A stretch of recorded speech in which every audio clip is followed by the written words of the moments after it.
Hello guys, ఈరోజు మీరు ఏం బ్రేక్ఫాస్ట్ చేసుకున్నారో కామెంట్ చేయండి. మా ఇంట్లో అయితే పన్నీర్ పరాటా అండి. వీక్లీ 3 టైమ్స్ చేసిన వద్దు అనకుండా హ్యాపీగా లాగిచ్చేస్తారు. అంత ఇష్టమైన బ్రేక్ఫాస్ట్ అనమాట. అండ్ నేను కూడా వంటలలో చాలా ఎక్స్పర్ట్ అయిపోయాను. చాలా పర్ఫెక్ట్గా చేస్తున్న పరాటా అయితే. అంతకుముందు చేస్తూ ఉంటే ఓ పక్క రుద్దుతుంటే ఇంకో పక్క స్టఫ్ మొత్తం బయటకు వెళ్ళిపోయేది. ఆ స్టేజ్ నుంచి ఈరోజు స్టఫ్ బయటికి రాకుండా చేసే అంతవరకు అయితే ఎదిగిపోయాను అనమాట. అంటే ఎక్స్పర్ట్ అయిపోయినట్ట కాదా మీరే కామెంట్ చేయండి. షేప్ చూడండి ఎంత పర్ఫెక్ట్గా చేస్తున్నానో. ఎంత సింపుల్ అంటే పన్నీర్ పరాటా చేయడం. ఫస్ట్ పన్నీర్ తురుముకోండి. ఉప్పు, కారం, కొంచెం ధనియా పౌడర్, జీరా పౌడర్, చాట్ మసాలా ఇష్టం ఉంటే వేసుకోండి.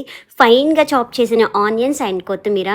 ఇంతకన్నా ఎక్కువ వేస్తే బాగుండదండి. నేనైతే ఆనియన్ కూడా స్కిప్ చేస్తాను, మా పిల్లలకి ఇష్టం ఉండదు. 200 గ్రామ్స్ పన్నీర్తో నాకైతే 5 పరాటాస్ వస్తాయండి. ఇంకొకటి కూడా ఎక్కువ రాదు. స్టఫ్ ఎక్కువగా పెడతాను. ఒక్కొక్కరికి ఒక్కొక్క పరాటా సరిపోతుందండి. పరాటాతో పాటు 1 కప్పు పెరుగు తీసుకున్నాము అంటే ఇంకా ఏమీ అవసరం లేదు. పొట్టయితే ఫుల్ అయిపోతుంది. వీడియో నచ్చితే లైక్ చేయండి.